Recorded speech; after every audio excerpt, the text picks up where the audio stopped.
Welcome back to the channel. I'm really glad that you're here.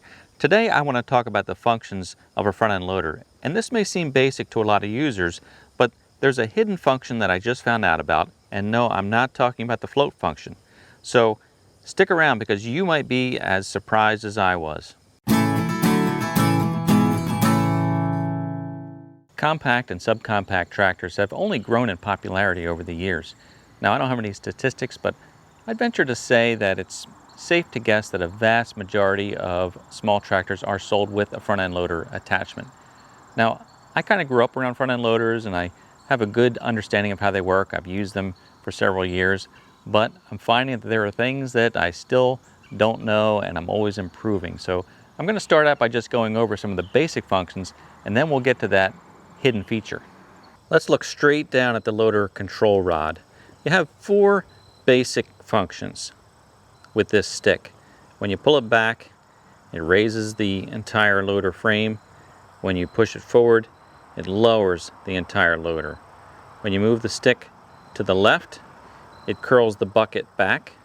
When you move the stick to the right, it dumps the bucket. Those are your four basic functions. Now, some tractors are able to combine functions where you can be raising the loader and curling the bucket, or raising the loader and dumping the bucket. So you're able to use a different axis of functions.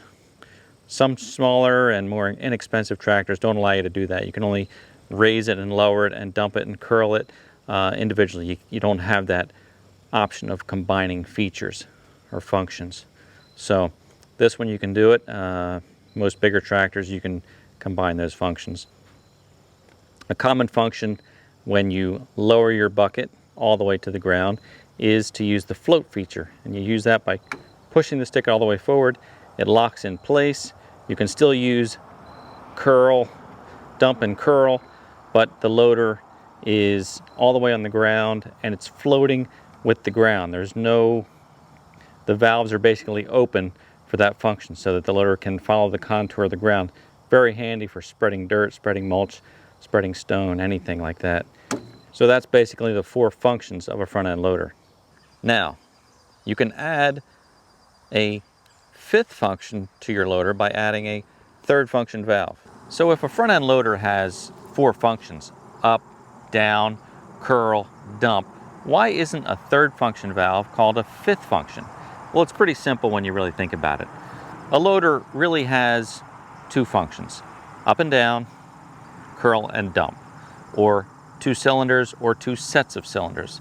So the first set of cylinders is used for up and down. The second set of cylinders is used for curling and dumping. Some smaller tractors have just one cylinder on the bucket for curling and dumping. So adding a third function valve essentially adds operation for a third cylinder or a third set of cylinders. And that third function can be used for augers, for snow blowers, most commonly for a grapple. And that function allows you to operate an extra set of cylinders for closing and opening your grapple, which is, by the way, my favorite attachment. Now, when you add a third function valve, or in my case, when your dealer adds a third function valve, it adds two control buttons right on your lever for your loader. There's a third button, and that's used to turn the third function valve on and off because it's an electronic valve, not a manual valve or mechanical valve. So you first turn the valve on, and there's a green light on mine that indicates that.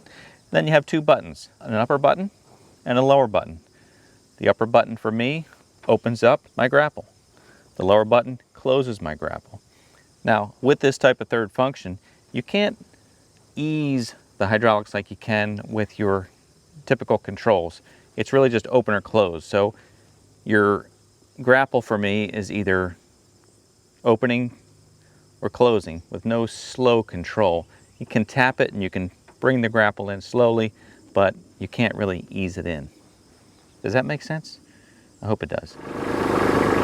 Now here's a great example of using the float function. If you lower the bucket down, put it slightly on an angle, and then go to the float function, you can see the front of the tractor came up, and then when I hit float, it dropped down because now those cylinders have no resistance at all. The entire assembly is just floating. The bucket's locked, but the rails, the frame is floating. So when I back up, I can still control my bucket like that, tilt it forward some, but yet it's floating and pulling the dirt back. Now what about that hidden function I was telling you about, right? Let me just demonstrate this way. If I lower the bucket all the way down, and then I dump the bucket, I've noticed that it doesn't have the power to pick up my front wheels. And I always thought that was kind of odd, because if I raise the bucket and tilt it forward, certainly the loader has the power to pick the front of the tractor up. Yet again, if I lower the bucket and dump it, it just can't pick the tractor up. So here's that hidden function, and it is in your owner's manual. Now, if you look at your owner's manual, it shows you the functions of the front end loader. I'll show you a screenshot of that. You wouldn't really find it there.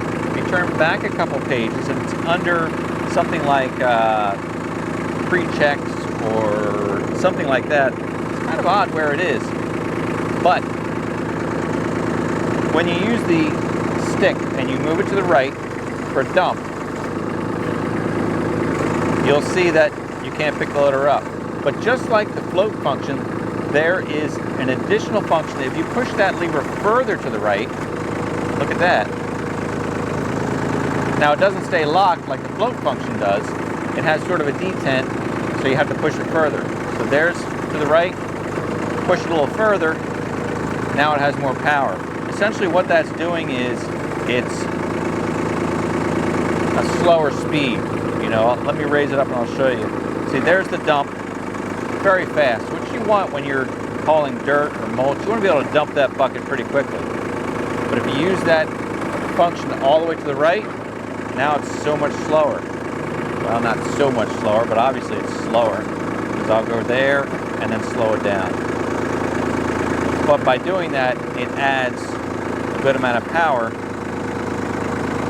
to the dump feature. Anyway,